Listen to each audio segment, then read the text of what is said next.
Ministry of Defence and Veteran Affairs and the management of Uganda Air Cargo Corporation have appeared before the Parliamentary Committee on Statutory Authorities and State Enterprises to answer queries in the Auditor General's report regarding the investment proposal that was actualized in a joint venture agreement between the Ministry of Defence on behalf of Uganda Air Cargo Corporation and Alpha MBM Aviation from United Arab Emirates. The chairperson of the committee, Medad Lubega Segona, sought to know the role of the ministry in securing the agreement and that of Air Cargo. The Permanent Secretary, Rose Biengoma, from the Ministry of Defence and Veteran Affairs, said Uganda Air Cargo was experiencing a long-standing air assets constraints and aircraft C-130 was most of the times grounded. Cargo's aircraft C-130 was most of the time grounded due to technical and mechanical defaults,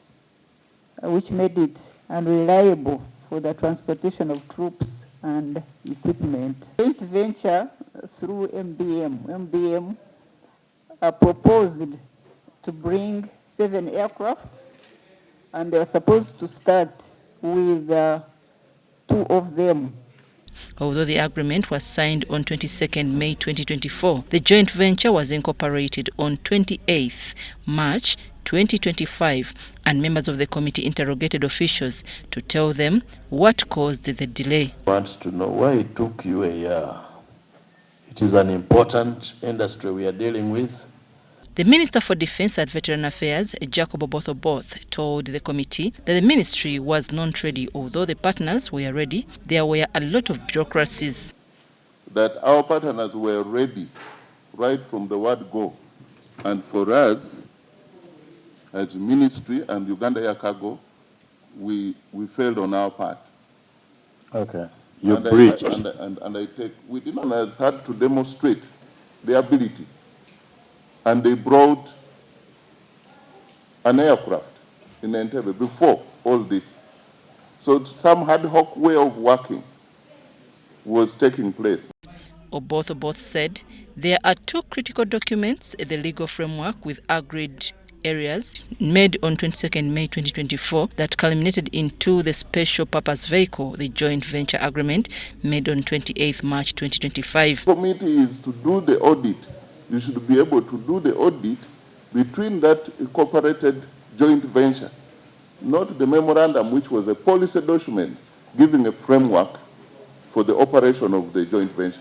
The incorporation of the new joint venture agreement, the term of office of the board had expired. So you're causing another independent entity to implement an agreement they are not party to.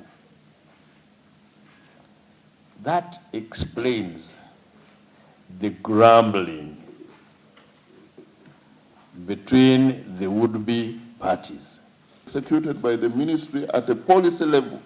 Now implementation has to be a real company, and that company, the name is Uganda Air Cargo International Limited. That's now the joint venture company. I want to see a registration not of Uganda Air Cargo International, but documents first of the Alpha here as a foreign company coming to do business. Then, after validating that, you go to your joint venture. The chairperson of the committee, Medad Lubega Segona, wanted to know whether Uganda Air Cargo Corporation was doing business during the 1 year of the delay to implement the agreement. Aircraft was aware. You will tell us what it had gone to do, yet it had been provided pursuant to this memorandum. Venture arrangement under which someone has provided a facility like an aircraft. It goes, you start hiring and chartering and leasing.